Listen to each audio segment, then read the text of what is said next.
Oakwood changed hands in 2008, it was the beginning of a new phase. Fewer risks, fewer big rides, and just maintaining the park. This was the Aspro era.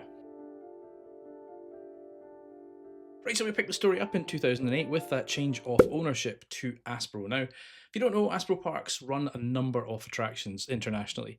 They've got a few theme parks in mainland Europe. They have a number of aquariums and other things. They actually have some attractions here in the UK as well, not theme parks. For example, near me in Edinburgh, they have Deep Sea World over in Queensferry, and I've been there a couple of times and it's not in a great state, which I think kind of sets the tone for how the next few years are going to go at Oakwood. At that first kind of stage when they took over wasn't the smoothest, because if you recall in the last episode, there was that incident on Hydro where that teenager sadly lost her life. Well, the park was fined in 2008, and I'm pretty sure the fine applies to the new owners. I'm not 100% sure in this, but I saw articles from the end of 2008, at which point that kind of transition had happened. In any case, the park was fined £250,000. It's not all negative though, because in 2008, the one thing I could find was a concert by McFly, which, I mean, that's kind of showing its age. Speaking of showing its age though, the footage that I found here where they're on stage performing, in that kind of canopy around the stage, it's sponsored by Bebo. If you're ages with me, you'll know exactly who Bebo are, or was. And if you're not, it's kind of one of the first social medias, pre-Facebook. Right, quite a lot happened in 2010. To start with, the park got a new logo, which, I mean, changed ownership in 2008, took them a few years to come up with a logo. The old logo kind of looked, in my mind, more like sort of like a nature trail kind of thing, and this new one had the loops kind of from Speed. This was also the year that a gentleman that I've mentioned in the previous episode started working at the park. So many of you will know Andy Highgate.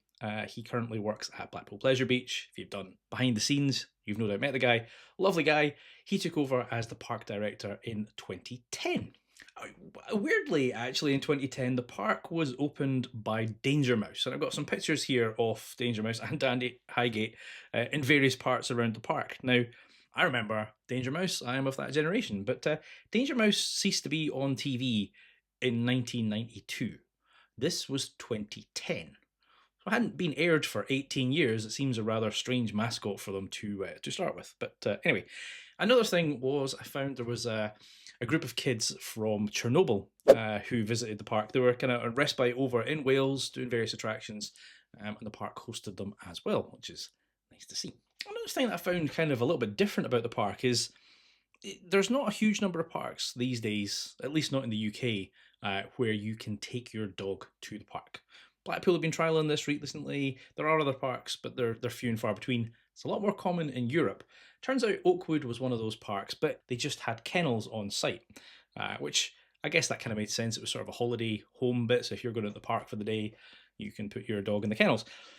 Speaking of dogs, it turns out the park was also used in the closed season for police dog training. So there's a picture here of, again, Andy Highgate with one of the police dogs. Right, moving on to 2011, and it's a little bit of a quieter year this time. The park was opened by Miss Pembrokeshire. Picture of her opening the park. And then they rebranded Hydro into Drenched. Now that obviously that ride has had the incident before, the boats have changed stuff, but this was where it got rethemed. I also found an advert from 2011, and if you remember the adverts in the previous episode, when it was under the McNamara family, they were kind of young and fun, and like there was Dave, the character in there. They're a little bit more serious now.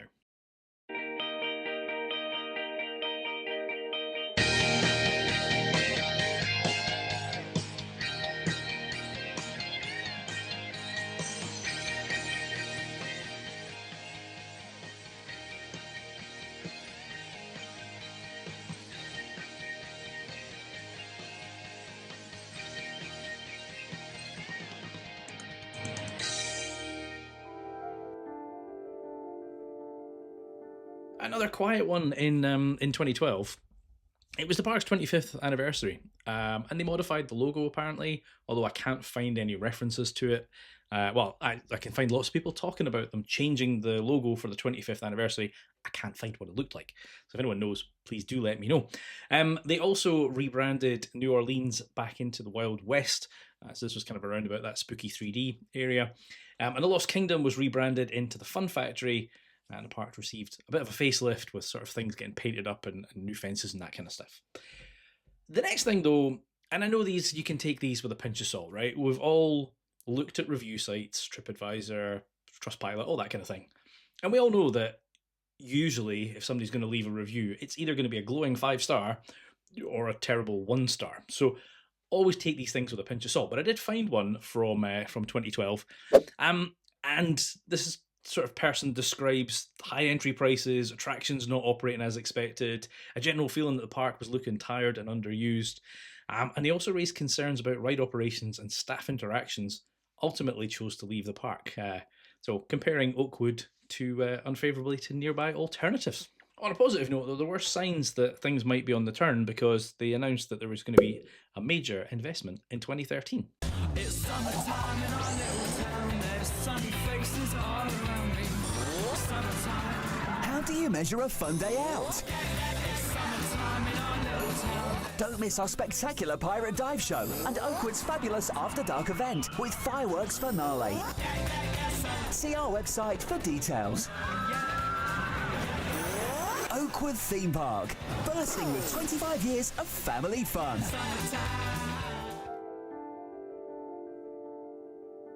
Right, so as promised, that kind of teaser, and bear that in mind because there's a lot of promises coming up that didn't happen, but this one did. We did get the investment in 2013, and they kind of branded this new area Neverland. Now, it was a combination of bringing in some new attractions and retheming and relocating some of the previous attractions. So Skull Rock was added. Now, this was a log flume that came from Camelot. That park closed down. They took that log flume, made it Skull Rock. Now, I got some POV from this, and by and large, it was just your typical log flume, mostly outdoors, but there was a little bit of theming on the inside, which, to be honest, I was kind of surprised by. Didn't expect that.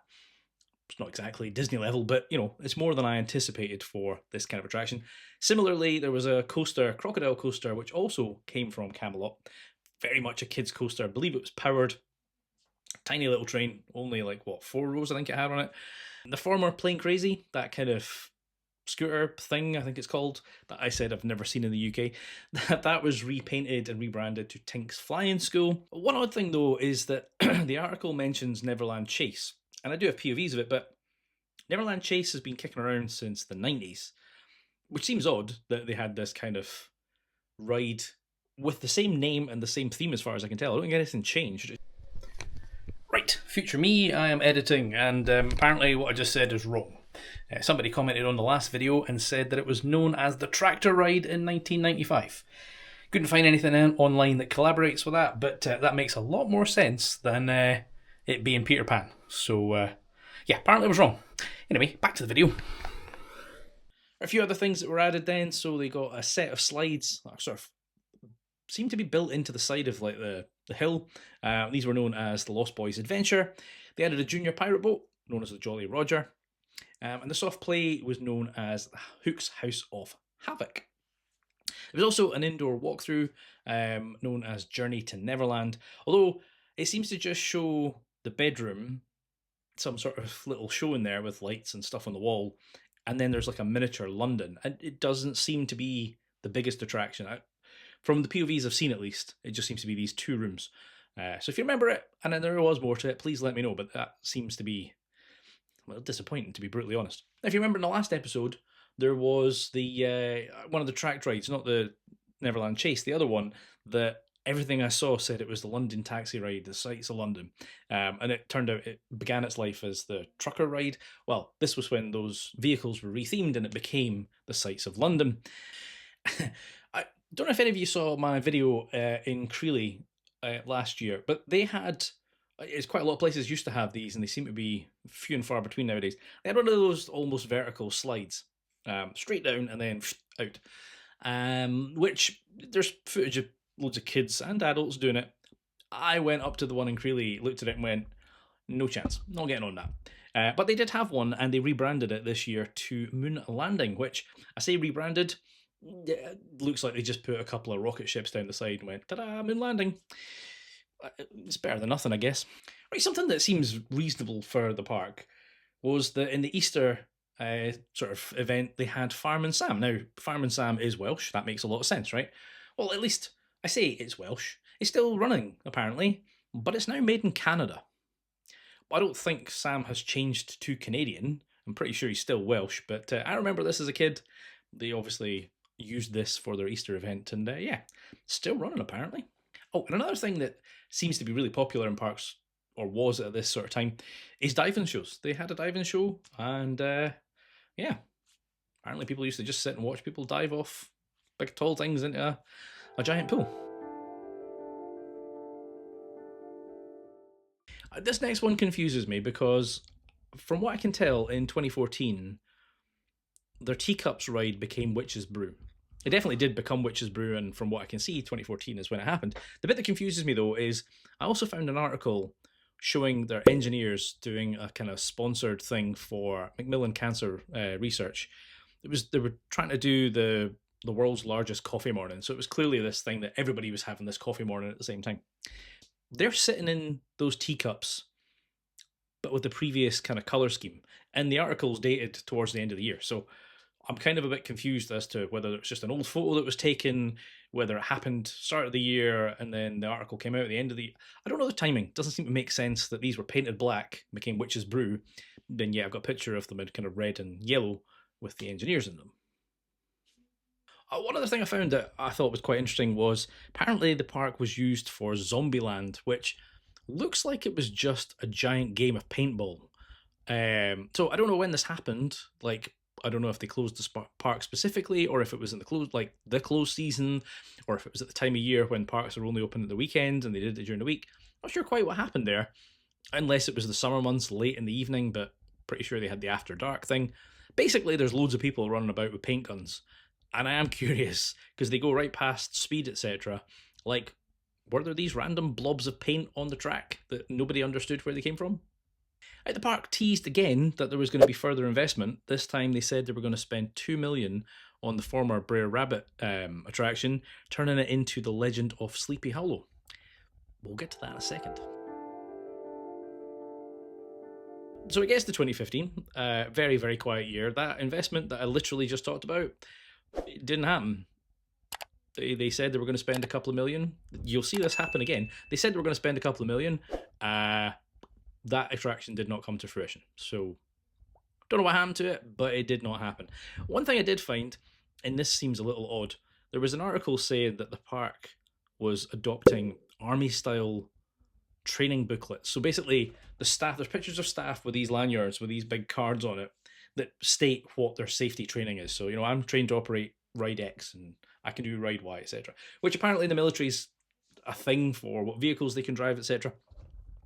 It's big, it's bulky.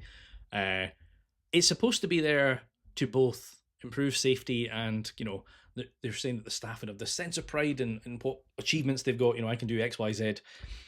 So you're obviously supposed to have it on show. But I'm just thinking, if you're the guy that's going around checking lap bars and you bend over, that thing's just going to be flapping around, which seems a bit daft. And then your alternative is you tuck it down your top and then, you've not. It seems odd. I did also find some footage. I mentioned recently that they were doing this kind of diving show. Well, they had another one in 2015. This time it was Wild West themed. Right, 2017, they got a new ride. In fact, they opened a new area. They opened Dal Land after Roald Dahl. And they put an attraction in there, Flight of the Giant Peach. Now, this was a little coaster that actually came from M&D's up here. Went down to Oakwood. Put a pin in this one. We're going to get back to this very, very soon. But the other thing was that they also partnered with the air ambulance. I'm not entirely sure what that meant, though, because the only thing that the article talks about is that Oakwood donated tickets to the park for the air ambulance to give away.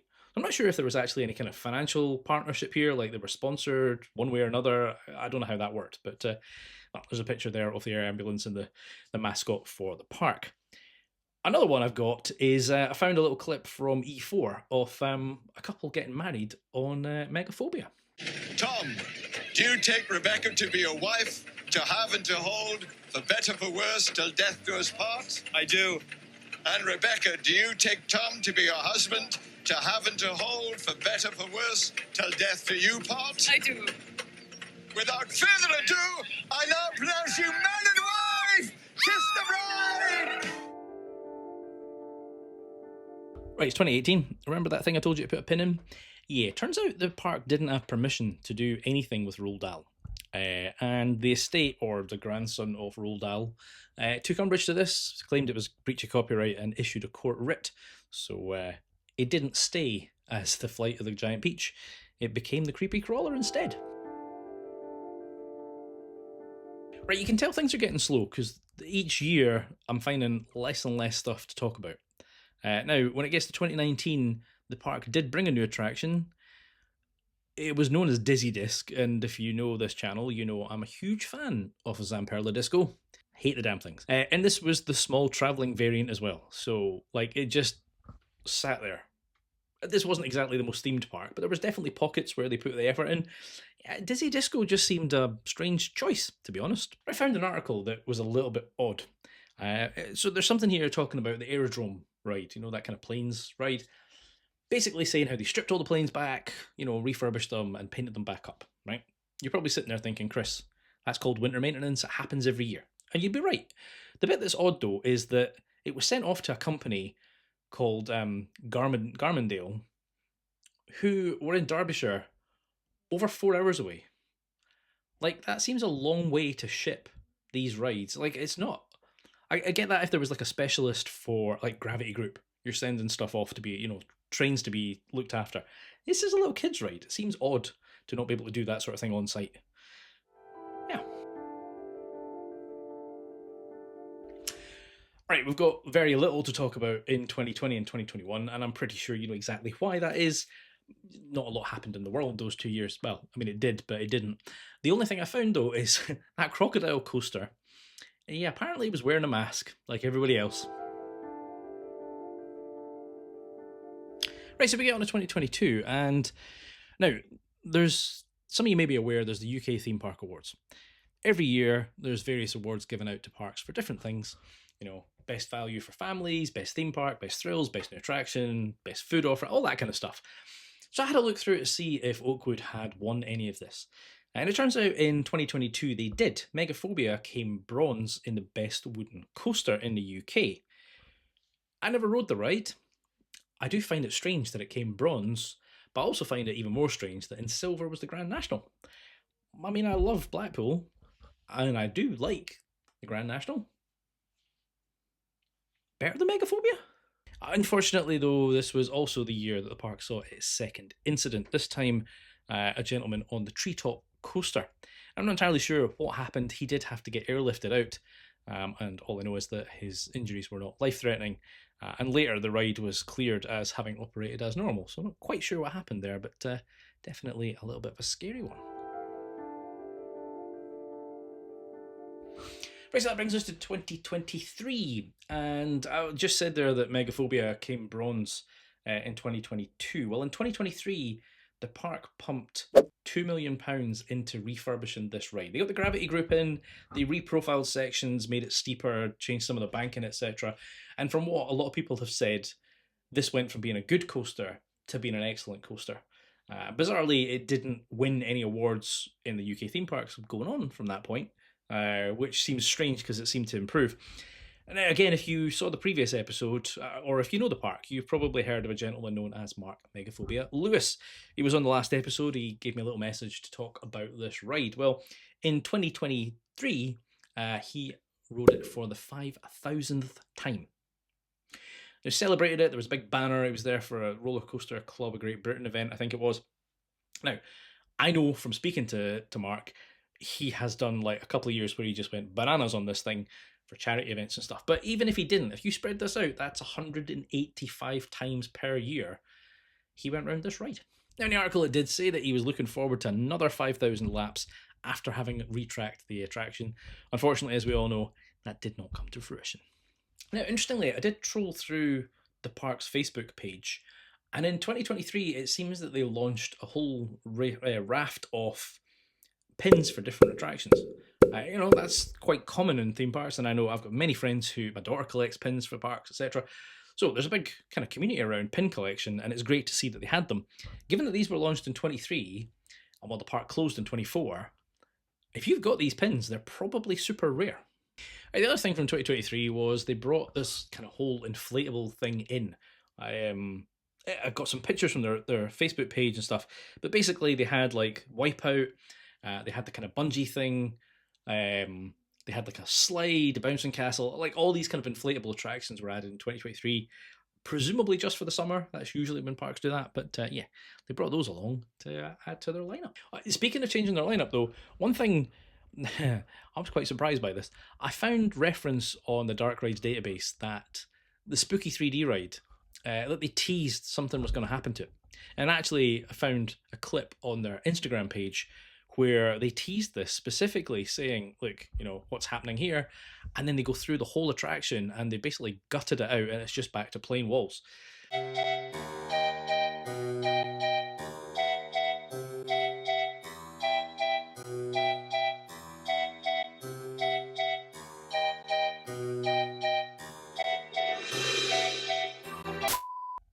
Nothing happened. Right, so that brings us to what would become the final year of operation for the park, 2024. And a year that I almost visited. I'm actually so gutted that I did not. The park, obviously nothing really happened in terms of new attractions, etc. I think it was clear by this point the park was on its last legs. But there was an incident with another one of their attractions, this time Bounce. Now, that drop tower had been out of operation for a few years and got quite a bit of work done to it before it came back. But there's a clip here showing what happened on the day, but effectively it slammed into the brakes. Now, thankfully, nobody was injured, but I do believe some people ended up with some lower back pain because of it. So that brings us to last year. And of course, in March, we all got the news that is never nice to hear, whether you visited the park or not. But the park basically confirmed they were not opening for the 2025 season. I think at that point, it wasn't completely clear what was happening because we've seen this with other parks where they're like, we're not going to open. And then somebody sweeps in and takes over and they either open later that year, I think that happened with Camelot, or they come back the following season. So, you know, there was a number of bids from people to take over the park. Unfortunately, that did not happen. I got some pictures here, and a shout out to Dan who took these pictures when the park was closed and gave me permission to share them as well. I'll put a link to his site down below. But basically, he went around and you can see the state of all these attractions at the start of the year, or sort of towards the middle of the year, left abandoned and kind of dismantled, etc. Aspro have now systematically stripped the park. As I said at the beginning of this, they have a number of attractions internationally.